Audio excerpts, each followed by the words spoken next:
The Dark Angels do not begin their lives as heroes. They begin with silence, a silence so absolute that it follows them into battle, into prayer, and eventually into death.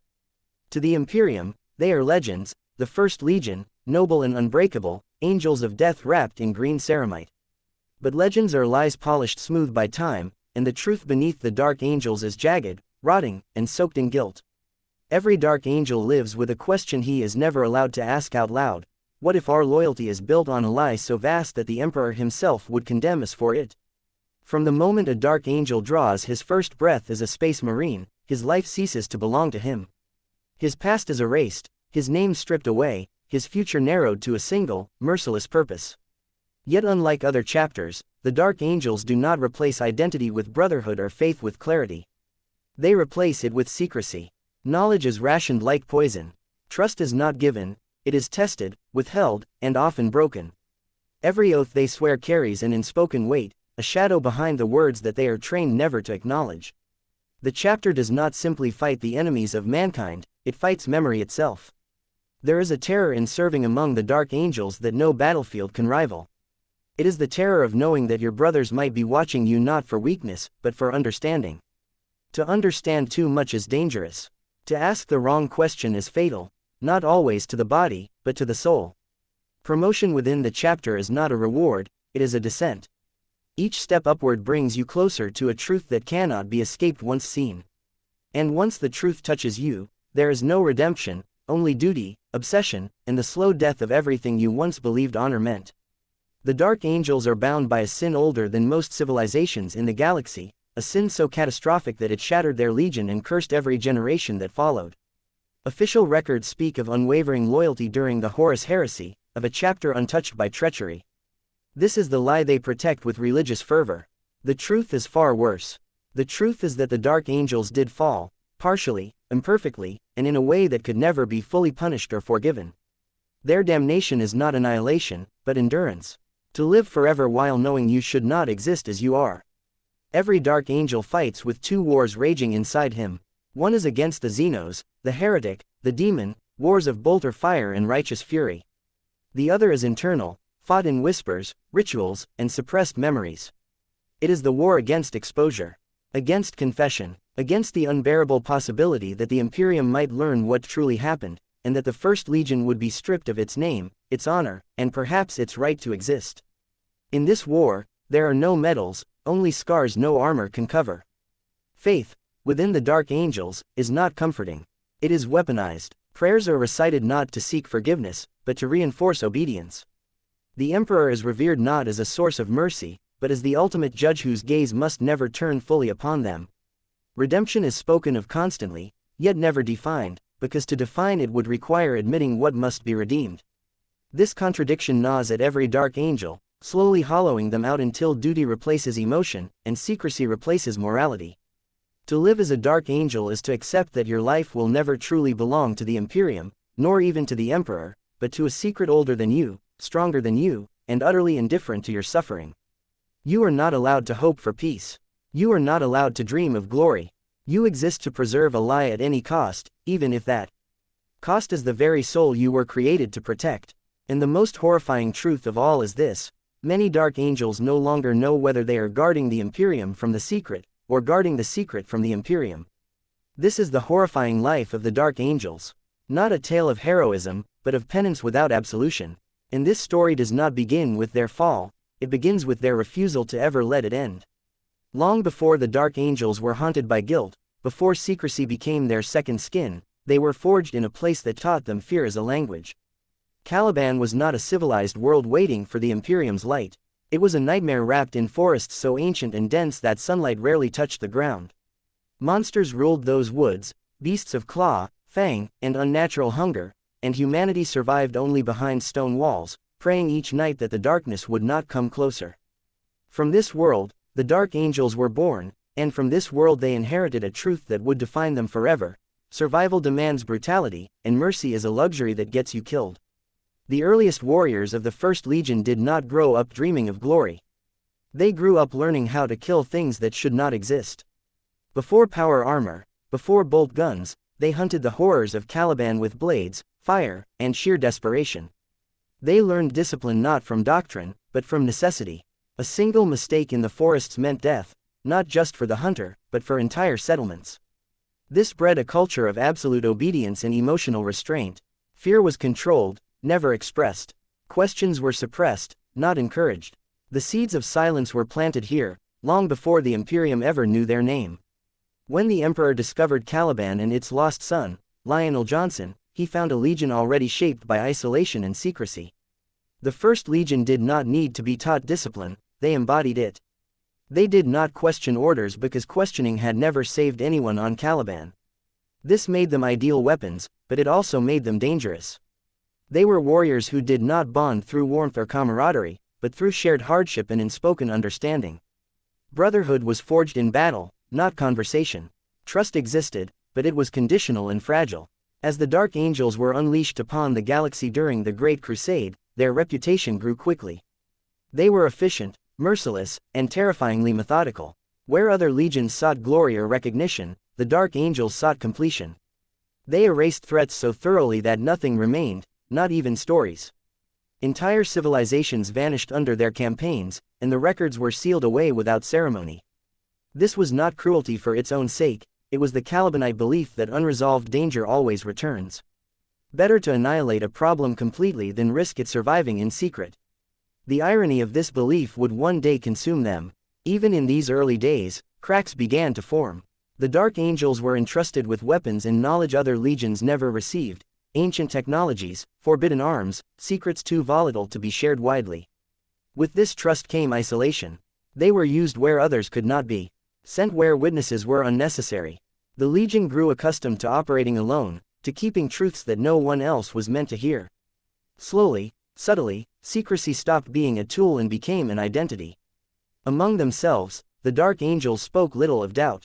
But doubt existed. Warriors noticed how often their victories were buried in sealed archives. How frequently their campaigns ended with silence instead of celebration. They learned that obedience was rewarded, but curiosity was not. Those who asked questions were not punished openly, they were reassigned, removed, forgotten. The lesson was clear: survival within the Legion required more than loyalty. It required restraint of thought itself. This was the foundation upon which the Dark Angels were built. Not honor, not faith, not brotherhood, but controlled fear and disciplined silence. By the time the galaxy began to burn in betrayal and civil war, the Dark Angels were already conditioned to hide their wounds, suppress their doubts, and obey without understanding why. When the moment of true fracture arrived, they would not break loudly. They would break quietly, and that, more than any enemy blade, would damn them forever. The horrifying truth is that the Dark Angels did not become secretive because of their fall. They fell because secrecy had already taught them how. Lionel Johnson was not raised among men. He was raised by monsters, shaped by a world that taught him one lesson above all others: trust no one, and never reveal weakness. When the Emperor found him on Caliban, he did not discover a noble king or a charismatic leader. He discovered a weapon already honed by isolation. The lion did not learn empathy in the forests, he learned vigilance. And when he became Primarch of the First Legion, he did not bring warmth to his sons. He brought expectation, distance, and an unyielding demand for obedience. To the Dark Angels, the lion was not a father in the way other Primarchs were to their legions. He was an ideal to be chased and never reached. His approval was rare, his displeasure silent but devastating. He spoke little, trusted few, and revealed almost nothing of his intentions. Orders were given without explanation, and success was expected without recognition. Failure was not punished with rage, it was met with cold disappointment, which cut far deeper. Under his command, the Legion learned that understanding was unnecessary. Execution of will was everything. Lionel Johnson believed secrecy was strength. He compartmentalized his Legion, keeping knowledge divided and carefully controlled. Even among his most elite warriors, truths were withheld. This was not paranoia in his mind, it was strategy. A Legion that knew everything could betray everything. A Legion that knew only fragments could never fall all at once. What the lion failed to see, or perhaps chose to ignore, was the poison this method injected into his sons. Trust eroded, suspicion became instinct, brotherhood fractured into layers of knowing and unknowing. Yet the lion was not cruel without reason. He carried a crushing awareness of responsibility, a belief that the fate of humanity rested on absolute control. He saw himself as the Emperor's final answer, the blade unsheathed only when annihilation was required. This self-image allowed no room for vulnerability. To doubt was to weaken the blade. To explain was to invite hesitation. And so he ruled through silence, shaping the Dark Angels into warriors who obeyed flawlessly, but felt increasingly alone. Many within the Legion revered him. Others feared him. Few truly understood him. He tested loyalty constantly, often without revealing that a test was taking place. Warriors were observed, judged, and quietly categorized. Those who met his impossible standards were elevated, but even then, they were never trusted fully. The Lion did not believe in unconditional faith. He believed in control, and control demanded distance. This leadership style carved deep scars into the Legion's soul. The Dark Angels became masters of discipline but strangers to emotional connection. They fought side by side, yet rarely confided in one another. Bonds were formed in action, never in words. When uncertainty arose, it was buried. When doubt appeared, it was crushed. Internally, the Legion learned to function as a machine, efficient, lethal, and increasingly incapable of confronting its own fractures. In shaping the Dark Angels this way, Lionel Johnson unknowingly prepared them for catastrophe. When betrayal would one day erupt from within their own ranks, they would not confront it openly. They would not seek understanding or reconciliation. They would do what they had always been trained to do: suppress, isolate, and erase. The Lion had created a Legion that could survive almost anything, but could never heal. The greatest tragedy of Lionel Johnson is not that he failed his sons. It is that he succeeded too well. He taught them how to obey without question, how to hide doubt behind discipline, and how to carry unbearable truths in silence. When the moment came for the Dark Angels to face their darkest hour, they would do exactly what their Primarch had trained them to do. The Horus heresy did not arrive for the Dark Angels as a sudden explosion of betrayal. It came as confusion, distance, and delayed truth. While the galaxy burned and brother turned against brother, the First Legion was scattered across the stars, fighting wars without knowing that the Imperium itself was tearing apart. Orders arrived fragmented, messages were delayed, distorted, or never came at all. In this fog of war, uncertainty thrived, and uncertainty is where fractures begin to widen. By the time the Dark Angels learned the full scope of the treachery, the damage had already been done. At the heart of that damage stood Luther, once the Lion's closest companion, now a symbol of everything the Legion refused to confront. Left behind on Caliban while the Lion led the crusade, Luther was entrusted with stewardship but denied true authority. To some, this was wisdom. To others, it was humiliation. Years passed, resentment festered, and Caliban changed. Cut off from the Imperium, its warriors began to question their purpose, their abandonment, and the silence from a Primarch who demanded loyalty but offered no explanation. Doubt turned into anger. Anger turned into justification, and justification became betrayal. When the Lion finally returned to Caliban, he did not come seeking reconciliation. He came to reclaim control. What followed was not a clean rebellion or a simple act of treachery, it was a civil war fueled by misunderstanding, pride, and years of suppressed resentment. Brother fought brother in the shadow of the forests that had once shaped them. The world itself seemed to rebel, racked by warp storms and catastrophic destruction. In a moment that would echo across millennia, Caliban was torn apart, shattered by forces no record would ever fully explain. The truth of what happened on Caliban was unbearable. A portion of the Dark Angels had turned against their Primarch. Others had followed Luther not out of devotion to chaos, but out of bitterness and abandonment.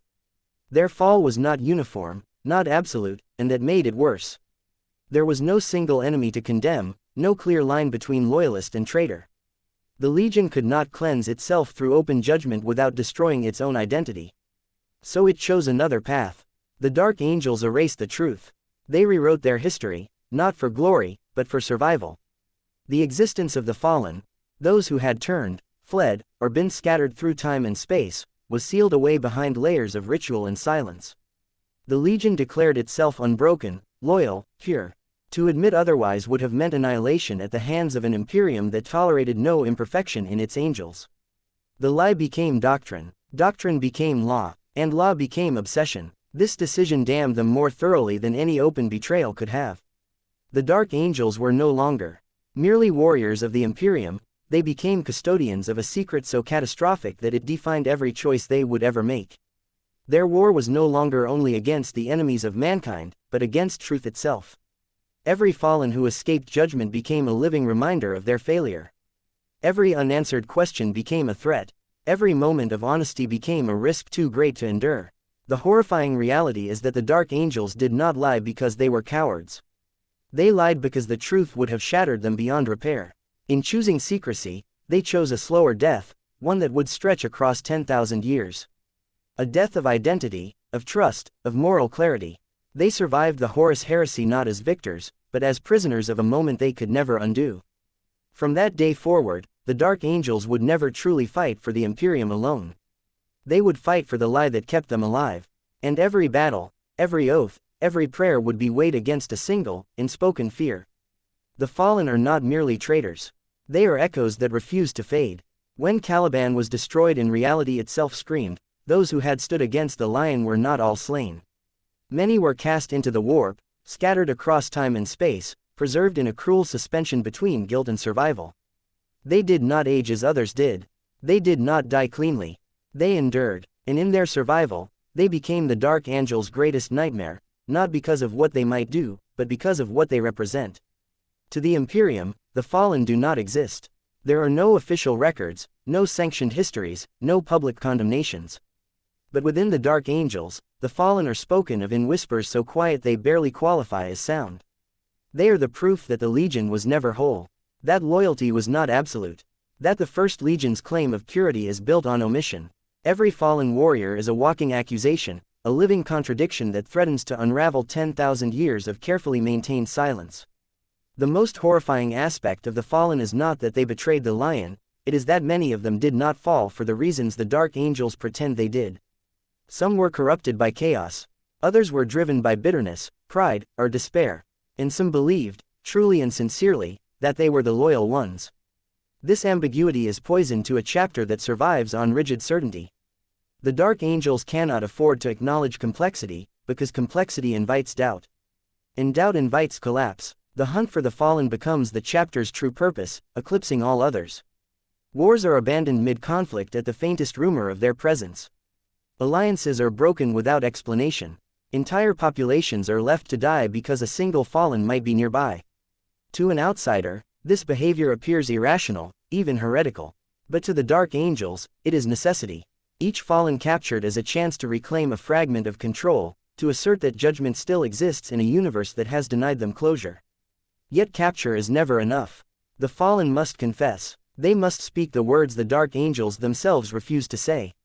Interrogation becomes ritual. Pain becomes sacrament, not to extract information, but to force repentance.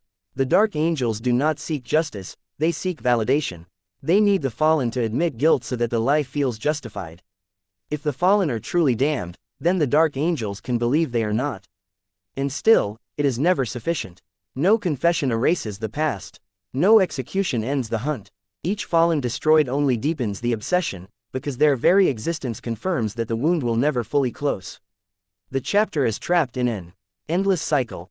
Pursue, capture, interrogate, execute, and begin again.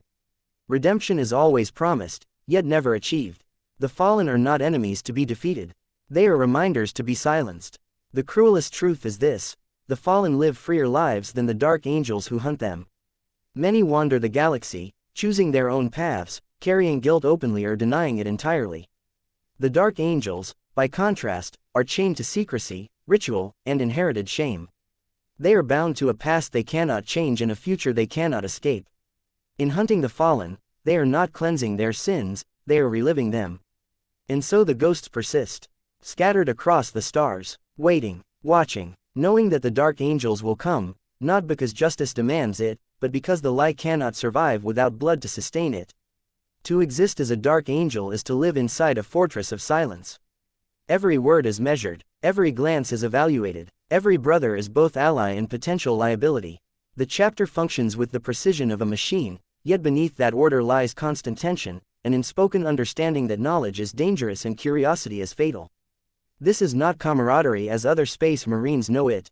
This is controlled coexistence, maintained through discipline and fear of what happens when discipline fails. Daily life within the Dark Angels is governed by ritual, but not the comforting kind. These rituals do not inspire unity, they enforce conformity. Prayers are recited in exact tones, litanies repeated until meaning dissolves into habit. Training is relentless, not merely to perfect combat skill, but to erase individuality.